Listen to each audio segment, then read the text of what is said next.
구독, 좋아요, 알람 설정까지 부탁해요. 와우 친구들, 빡빡이 아저씨야. 자, 오늘은 이 스트레칭에 있어서 굉장히 중요한 사실을 하나 가르쳐 줄 거야. 일단 기본적으로 스트레칭을 하는 이유는 크게 두 가지로 나눌 수가 있는데, 이 첫 번째는 통증 감소, 이 두 번째는 바로 워밍업이야. 오늘은 이 중 통증 감소에 대해서 가르쳐 줄 건데, 여러분들도 알다시피 이 근육이 뭉치면 통증이 나타나게 되고, 이 뭉친 근육을 풀어주면 통증이 줄어들게 되지. 그래서 정말 많은 사람들이 이 목이나 어깨, 허리 등이 뻐근할 때 각종 스트레칭을 해주게 되는데, 사실 이때 반드시 주의해야 할 몇 가지 사항이 있어. 그중 가장 주의해야 할 점 첫 번째는 이 근육이 짧아져서 뭉쳤는가 아니면 길어져서 뭉쳤는가를 꼭 구분해줘야 돼. 그러니까 우리가 흔히 생각하기에는 근육이 뭉쳤다고 하면 무조건 근육의 길이가 짧아져서 꼭 이렇게 늘려주는 스트레칭을 해줘야 된다고 생각하는데, 사실 근육이 뭉치는 이유는 짧아지는 이유도 있겠지만 오히려 길어져서 뭉치는 경우도 굉장히 많아. 예를 들면 여기 날개뼈 사이가 항상 뻐근한 사람들이 있을 텐데, 이 부위에는 능형근이라는 근육이 있고, 이 근육이 뭉치면 날개뼈 사이가 뻐근해지는 게 특징이지. 그리고 이 능형근이 짧아지면 이렇게 등을 쫙 조여주기 때문에 이 등을 과도하게 펴주고 다니는 그런 현상이 나타나는데, 사실 등이 뻐근한 친구들을 보면 이런 사람들은 거의 없고, 대부분 등이 둥글게 이렇게 말려 있는 걸 볼 수가 있어. 그리고 이렇게 등이 둥글게 말리게 되면 여기 날개뼈 사이에 붙어있는 능형근은 마치 팽팽한 고무줄처럼 늘어나게 되고, 이 팽팽해진 근육은 엄청난 긴장이 유발되면서 단단하게 뭉치게 되는 거지. 그런데 이런 상태에서 능형근을 더욱 늘려주는 스트레칭을 하게 되면 안 그래도 팽팽한 고무줄은 더욱 팽팽해지게 되고, 결국은 끊어지게 되면서 점점 더 악화되는 거지. 이러한 이유 때문에 아무리 스트레칭을 해줘도 그 순간만 좋아지고 다시 금방 안 좋아지는 경우가 많아. 이게 그 순간만 좋아지는 이유가 그래도 어찌됐건 이렇게 근육을 움직여주는 것 자체가 영양 공급을 활성화하고 혈액순환을 증가시켜주기 때문에 근육의 컨디션에는 일시적으로 긍정적인 영향을 주기 때문이지. 근데 알다시피 이미 팽팽해진 근육을 더욱 늘려주게 되면 결과적으로 근육의 상태는 더욱더 나빠져서 더 심하게 뭉치게 되는 거야. 그래서 근육의 상태가 어떤지 파악하는 게 굉장히 중요한데, 그러니까 근육이 짧아져서 뭉친 건지 아니면 길어져서 뭉친 건지 파악하는 게 굉장히 중요한데, 사실 이걸 일일이 확인하는 건 쉬운 게 아니야. 검사해 줄 사람도 필요하고 혼자서 할 수 없는 게 대부분이란 말이야. 그래서 내가 아주 유용한 팁을 하나 주자면, 스트레칭을 할 때 이 원칙을 꼭 지켜주는 게 좋아. 바로 스트레칭 이후에 운동을 병행해 주는 거지. 이렇게 해주면 근육이 짧아져서 뭉치든 길어져서 뭉치든 상관없이 근육의 상태를 개선시켜주고 통증을 줄여줄 수가 있어. 그러니까 마치 치트키 같은 거지.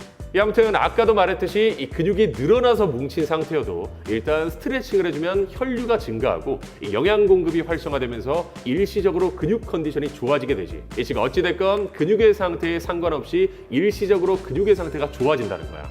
근육이 짧아진 상태였다면 전혀 문제가 없겠지만, 만약 근육이 늘어진 상태인데 스트레칭을 해주면 점점 근육의 상태가 안 좋아지게 되기 때문에 다시 근육의 길이를 정상적인 상태로 돌려줄 수 있도록 운동을 시켜주는 거지. 그러면 보다 좋아진 근육 컨디션을 가지고 운동을 하기 때문에 운동 효과도 훨씬 좋아질 뿐만 아니라 운동을 하면서 근육의 길이도 정상적으로 돌아오기 때문에 근육의 상태도 점점 좋아지게 되겠지. 그러면 스트레칭 시간은 얼마나 하는 게 가장 좋고, 또 스트레칭 후에는 운동은 어떤 거라는 게 좋을까? 자, 우선 스트레칭 시간은 15초씩 계속 반복해주는 게 좋은데, 막 엄청 길게 한다고 좋은 게 아니야. 1분을 스트레칭하고 싶다면 총 4번에 걸쳐서 스트레칭을 해주는 거지. 그렇다고 엄청 짧게 해주면 오히려 근육의 긴장도가 높아지게 되기 때문에 최소한 8초에서 12초 이상은 유지해주는 게 좋아. 이제 스트레칭 시간에 대한 자세한 정보는 내가 영상 마지막에 추천 영상으로 띄워줄 테니까 그걸 참고해보면 좋을 것 같고, 일단 오늘은 스트레칭 후에 운동은 뭘 해야 되는지 가르쳐 줄게. 우선 결론부터 말하자면 스트레칭 후의 운동은 등척성 운동이 가장 좋아.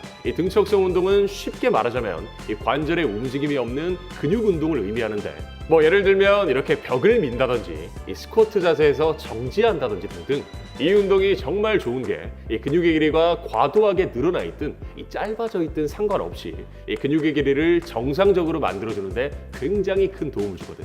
특히 근육의 길이가 짧아지거나 늘어나 있는 사람들이 관절이 움직이는 운동을 해주게 되면 이 보상 패턴이라는 게 나타나게 되는데, 이 쉽게 말하자면 원래 써야 될 근육을 안 쓰고 항상 써왔던 근육만 쓰면서 원래 운동시켜주려고 했던 근육은 제대로 운동이 안 되는 현상이 나타나게 되지. 뭐 예를 들자면 엉덩이 운동을 하려고 힙 브릿지 운동을 해주는데, 항상 햄스트링이 긴장되어 있는 사람들은 이 브릿지 운동을 해도 엉덩이는 제대로 힘이 안 들어가고 이 햄스트링만 단단해지는 경우가 많아. 그러니까 항상 써왔던 햄스트링으로 이 엉덩이 근육의 기능을 대신하게 되는 이 보상 패턴이 나타난 거지.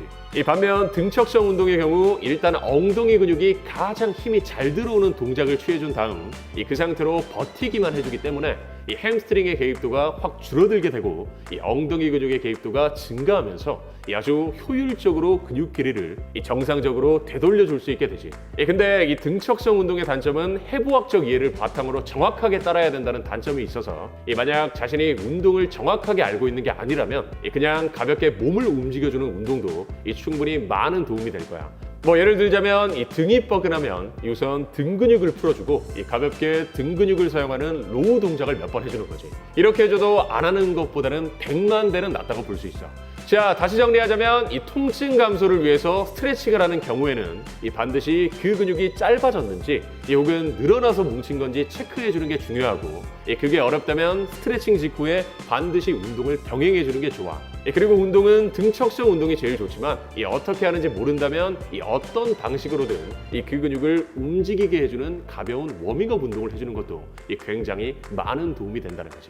뭐 목 근육을 풀어줬으면 목을 이렇게 가볍게 돌려주고, 허리 근육을 풀어줬으면 허리를 이렇게 가볍게 돌려주고 등등, 이렇게 해줘야 일시적으로 통증이 줄어드는 게 아니라 근본적인 원인이 해결되면서 영구적으로 통증이 줄어들게 되는 거야. 좋았어. 오늘은 여기까지. 그럼 안녕. 요호호.